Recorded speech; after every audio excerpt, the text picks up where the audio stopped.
పిల్లలు స్కూల్ వెళ్ళి వచ్చారా? మీరు చాలా మంచి పిల్లలు. అయితే, నేను ఈ రోజు ఇంకో కొత్త కథతో వచ్చాను, చెప్పమంటారా? మీరు రెడీనా? అయితే వినండి. అడవిలో ఒక చిన్న పిట్ట ధైర్యం. ఒక అడవిలో ఒక చిన్న పిట్ట ఉండేది. చాలా హాయిగా, సంతోషంగా ఉండేది. ఒక రోజు పెద్ద తుఫాను వచ్చింది. అడవిలో చాలా చెట్లు కూలిపోయాయి. అందులో తన గూడుతో పాటు చాలా గూళ్ళు చెదిరిపోయాయి. ఆ చిన్న పిట్ట చాలా భయపడి, అయ్యో, నా గూడు చెదిరిపోయింది. నేను ఇప్పుడు ఏం చేయాలి అని చాలా బాధపడింది. అయితే అదే అడవిలో ఒక గుడ్లగూబ ఉండేది. ఆ సమయంలో ఆ గుడ్లగూబ ఆ పిట్టని చూసి తన దగ్గరకు వచ్చింది. ఆ గుడ్లగూబ ఆ పిట్టతో ఇలా చెప్పింది.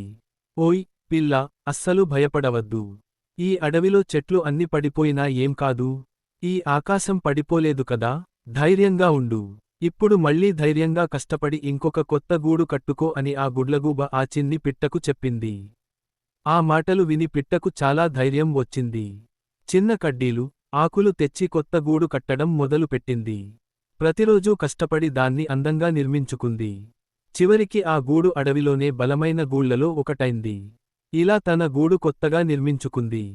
పిల్లలు, ఈ కథలో నీతి ఏంటంటే, మన జీవితంలో ఎన్ని కష్టాలు వచ్చినా మనం అస్సలు భయపడకూడదు.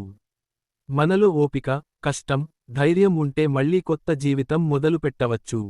అన్ని సమస్యలు సులువుగా పరిష్కరించుకోవచ్చు. సరే మరి పిల్లలు, ఆరోగ్యం జాగ్రత్త. వెళ్ళి పడుకోండి.